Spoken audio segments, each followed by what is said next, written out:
Yes మరొక breaking news చూస్తున్నాం. జగన్ పై మంత్రి గొట్టిపాటి రవికుమార్ ఫైర్ అయ్యారు.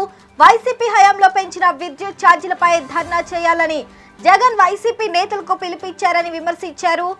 ఎఫ్పీపీ సీఏ కింద ప్రజల నుంచి 17,000 కోట్లు వసూలు చేయాలని ప్రతిపాదించి ఇప్పుడు ధర్నాలు చేయటం సిగ్గుచేటన్నారు.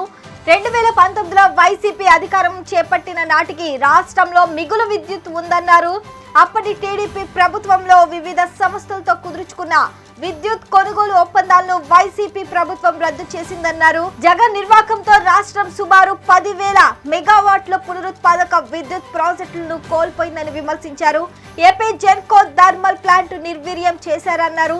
విజయసాయిరెడ్డి అధిక ధరకు విద్యుత్ కొనుగోలు చేసి విద్యుత్ రంగంపై ఆర్థిక భారాన్ని మోపారన్నారు. వైసీపీ హయాంలో విద్యుత్ ఛార్జీలు పెంచి ఇప్పుడు ధర్నాలు చేయటం సిగ్గుచేటని మంత్రి అచ్చెన్నాయుడు ఓ ప్రకటనలో పేర్కొన్నారు. కమిషన్ల కోసం విద్యుత్తుని అధిక ధరలకు కొనుగోలు చేశారని ధ్వజమెత్తారు.